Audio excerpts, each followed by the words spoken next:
허락하신 하나님의 말씀은 데살로니가 전서 2장 13절로 20절까지 말씀입니다. 이러므로 우리가 하나님께 끊임없이 감사함은 너희가 우리에게 들은 바 하나님의 말씀을 받을 때에 사람의 말로 받지 아니하고 하나님의 말씀으로 받음이니 진실로 그러하도다. 이 말씀이 또한 너희 믿는 자 가운데에서 역사하느니라. 형제들아, 너희가 그리스도 예수 안에서 유대에 있는 하나님의 교회들을 본받는 자 되었으니 그들이 유대인에게 고난을 받음과 같이 너희도 너희 동족에게서 동일한 고난을 받았느니라. 유대인은 주 예수와 선지자들을 죽이고 우리를 쫓아내고 하나님을 기쁘시게 하지 아니하고 모든 사람에게 대적이 되어 우리가 이방인에게 말하여 구원받게 함을 그들이 금하여 자규제를 항상 채우매 노하심이 끝까지 그들에게 임하였느니라. 형제들아, 우리가 잠시 너희를 떠난 것은 얼굴이요 마음은 아니니 너희 얼굴 보기를 열정으로 더욱 힘썼노라. 그러므로 나 바울은 한 번, 두 번 너희에게 가고자 하였으나 사탄이 우리를 막았도다. 우리의 소망이나 기쁨이나 자랑의 면류관이 무엇이냐? 그가 강림하실 때 우리 주 예수 앞에 너희가 아니냐? 너희는 우리의 영광이요 기쁨이니라. 바울은 데살로니가에서 3주 정도 머물면서 유대인과 데살로니가 사람들에게 복음을 전했습니다. 정말 영적으로 척박한 땅이었지만 짧은 시간 안에 많은 사람들이 회심하게 되었고 그곳에 교회가 세워지게 되었습니다. 그러나 이러한 사역의 기쁨도 잠시뿐이었고 바울을 시기하던 유대교인들의 방해 때문에 바울은 더 이상 그곳에서 사역을 할 수가 없는 지경에 이르게 되었습니다. 그래서 그들은 베레아로 긴급하게 피신하게 됩니다. 바울은 고아처럼 남겨질 데살로니가 교회가 걱정되었습니다. 마치 갓난아이를 놔두고 집을 나온 어머니처럼 초조한 심정으로 돌아갈 방법을 찾고 있었습니다. 그 당시 데살로니가에는 성적인 타락과 방탕한 문화를 만들어내는 종교들이 성행하고 있었습니다. 이런 종교들 때문에 데살로니가 사회는 복음의 열매를 맺기가 참 어려운 환경 가운데 있었습니다. 그럼에도 불구하고 데살로니가 교인들은 바울이 전한 복음을 하나님의 말씀으로 받아들이며 구별된 삶을 살기 위해 몸부림쳤습니다. 비록 짧은 시간이었지만 바울은 그들에게 전한 복음을 통해 하나님의 역사가 일어나게 됨을 보았습니다. 실패한 줄만 알았던 자신의 사역이었지만 하나님께서 역사하시자 주님의 교회로 굳건히 세워지는 놀라운 일이 일어났던 것입니다. 그렇게 큰 걱정에 빠진 바울은 데살로니가에서 돌아온 디모데가 전한 소식을 듣고 놀라게 됩니다. 데살로니가 교인들은 바울이 예상과는 달리 믿음에 굳건히 서서 주님의 교회를 이루어가고 있었기 때문입니다. 이 소식을 들은 바울은 크게 기뻐합니다. 13절입니다. 이러므로 우리가 하나님께 끊임없이 감사함은 너희가 우리에게 들은 바 하나님의 말씀을 받을 때에 사람의 말로 받지 아니하고 하나님의 말씀으로 받음이니 진실로 그러하도다. 이 말씀이 또한 너희 믿는 자 가운데에서 역사하느니라. 사실 데살로니가 교인들은 믿기 시작한 지 얼마 되지 않은 사람들이었습니다. 그들의 믿음의 연수는 아직 어린아이의 수준이었습니다. 태어난 지 얼마 안 되는 어린아이는 연약하기 때문에 조그마한 어려움에도 쉽게 포기하고 넘어질 수 있습니다.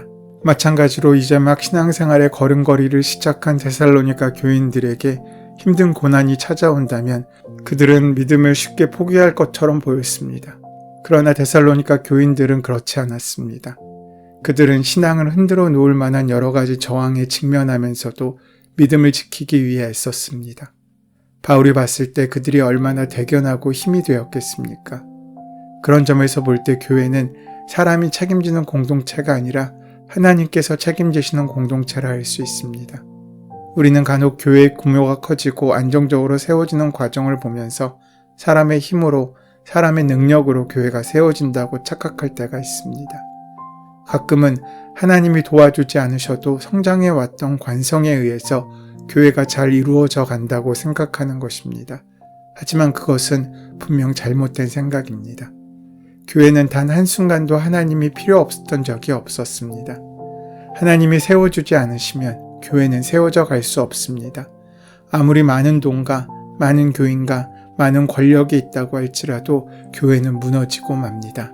하나님께서 그 기둥이 되시고 그 반석이 되어주시기 때문입니다. 우리의 능력의 유무와 관계없이 하나님께서는 하나님의 교회를 세워나가십니다.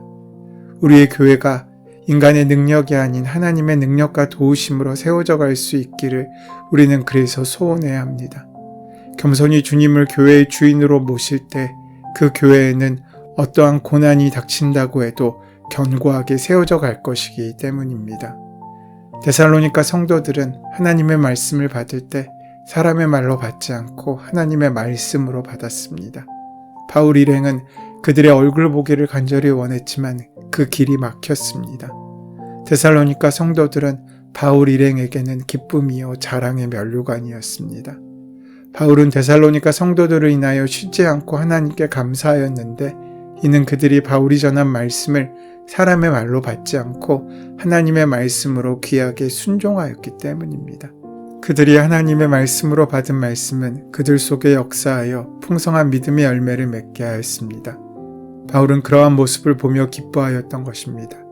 그들은 또한 유대에 있는 성도들이 유대교인들에게 심한 박해를 받은 것처럼 동일한 박해를 받았지만 믿음을 끝까지 지켜냈습니다.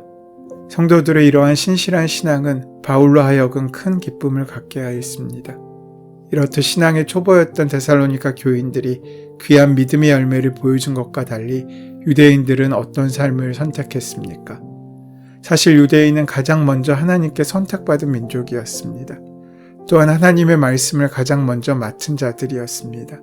그래서 유대인들은 누구보다도 하나님을 잘 알고 잘 믿는다는 자부심을 갖고 있던 사람들이었습니다.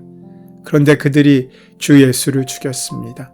여기서 주라는 말은 퀴리오스라고 그들의 인생의 주인 되시는 분을 가르칩니다.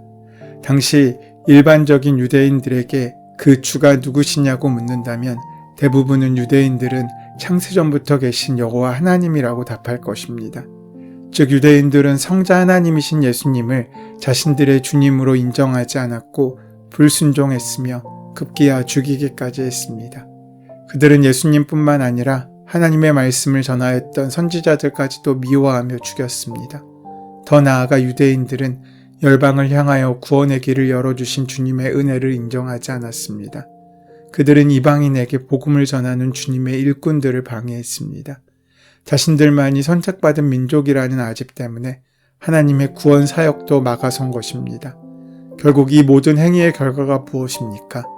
하나님의 진노의 심판에 이르도록 자신들의 죄를 계속해서 채우고 있던 것입니다. 하나님을 가장 잘 알고 잘 믿는다고 하면서도 하나님을 향해 이처럼 불순종할 수 있다는 사실이 참 아이러니합니다. 하지만 유대인들만 그렇습니까? 우리들도 충분히 그런 어리석음을 행할 수 있습니다.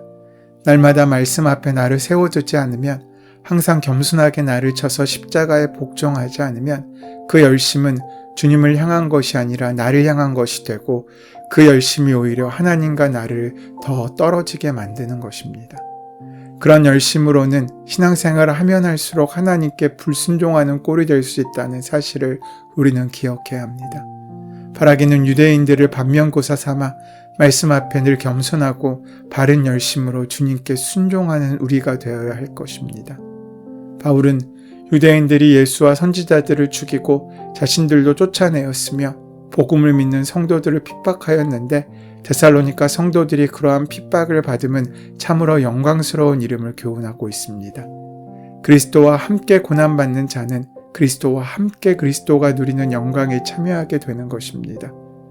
바울은 성도들의 얼굴 보기를 열정으로 힘썼다고 말함으로써 그들을 향한 자신의 사랑을 증거하였습니다. 바울은 성도들이 자신들의 영광이요 기쁨이라고 고백하고 있는데 이는 그들이 자신들의 일의 열매였기 때문입니다. 바울에게는 그리스도를 향한 뜨거운 사랑이 있었기에 그리스도의 사람들을 향한 이러한 열정이 있었던 것입니다. 주께서 베드로에 대해 자신을 향한 사랑을 확인하시면서 자신의 양을 먹이라고 맡기신 것처럼 그리스도를 사랑하는 자는 주의 양들을 사랑하게 되는 것입니다. 바울의 이러한 성도들에 대한 사랑은 오늘의 모든 교육자들 뿐만 아니라 모든 성도가 가져야 할 마음입니다. 성도에 대한 뜨거운 사랑은 결국 하나님께 대한 뜨거운 사랑의 증거이기 때문입니다. 주를 사랑하는 자들은 하나님께서 은혜와 사랑을 베풀어 주시는 것입니다. 선포된 말씀을 하나님의 말씀으로 받아들여 순종할 때 놀라운 부흥은 일어나게 됩니다. 우리가 기억해야 할 것은 데살로니가 교회 성도들은 바울이 전하는 말씀을 하나님의 말씀으로 받아들이고 있다는 것입니다. 말씀은 창조하고 치유하고 북돋고 깨우치고 지탱하고 이끄십니다. 창세기 1장에서 하나님이 말씀으로 세상을 창조하셨다고 말합니다. 하나님의 말씀은 사건을 일으키는 것입니다. 하나님의 말씀을 만난 사람은 이전에 그 사람과 같은 사람일 수 없습니다. 물론 이때의 만남은 그저 스쳐 지나가는 만남이 아니라 가슴에 새겨지는 경우를 가리킵니다. 하나님의 말씀과 만난 사람은 생기 있는 삶을 살게 됩니다. 하나님께서는 우리에게 너는 내 것이라 라고 말씀하십니다. 사람에게 한마디 칭찬을 들어도 살맛이 나는데 우리가 하나님의 사랑의 대상이라는 사실을 확신하는 사람은 말에 무엇하겠습니까? 누가 뭐라고 해도 하나님의 사랑이 우리 속에서 계속되고 있는 한 우리는 기쁘게 살 수 있습니다. 오늘날의 기독교가 이처럼 무기력하게 된 까닭은 교회 인원이나 재정이 줄어서나 교회 영향력이 사라졌기 때문이 아니라 말씀에 대한 경외심을 잃어버렸기 때문이라고 생각이 듭니다. 경외심이 없으니 듣기는 들어도 깨닫지 못합니다. 깨닫지 못하니 그 말에 순종하지 못하고 삶을 통해 드러나지 않습니다. 랍비들은 성경을 미크라라고 부릅니다. 그 뜻은 행동하라는 요구입니다. 성경은 우리에게 무언가 하도록 요구합니다. 작은 나로부터 벗어나 더 큰 뜻을 이루기 위해 헌신할 때 비로소 우리는 성경의 사람이라고 할 수 있습니다. 하나님께서는 더 따뜻한 세상, 더 정의로운 세상, 더 친절한 세상, 더 깊은 공감의 세상을 이루고자 우리를 초대하고 계십니다. 혼신의 힘을 다하여 그 초대에 응할 때 우리는 하나님의 나라에 속한 사람들이 되는 것입니다. 사도 바울은 데살로니가 교인들과 겨우 3주 정도밖에 함께하지 못했습니다. 그나마도 사단의 방해로 다시 만날 수도 없었습니다. 그럼에도 바울은 그들을 매우 사랑했습니다. 바울에게 있어서 그들은 복음으로 낳은 믿음의 자녀이자 예수를 머리로 모신 한 몸이었기 때문입니다. 하나님은 우리를 사랑하십니다. 그런데 우리는 하나님을 눈에 볼 수도 없고 손으로 만져볼 수도 하나님을 어떻게 발견할 수도 없습니다. 그런 하나님을 어떻게 경험하고 그 사랑을 누릴 수 있겠습니까? 그런 점에서 볼 때 교회는 하나님의 살아계심을 발견할 수 있는 곳이자 주님의 사랑을 경험할 수 있는 현장이라고 할 수 있습니다. 교회는 주님께서 엮어주신 영적 가족이며 서로 사랑해야 할 지체들의 모임이기 때문입니다. 그러므로 우리는 기억해야 합니다. 나 자신은 우리의 곁에 있는 교회에게 전해져야 할 하나님의 사랑일 수 있습니다. 하나님께서는 사랑이 필요한 사람을 위해 우리를 사랑의 전달자로 부르십니다. 주님께서 우리를 포기하지 않고 끝까지 사랑하셨듯이 우리도 교회의 각 지체들을 끝까지 사랑해낼 수 있어야 합니다.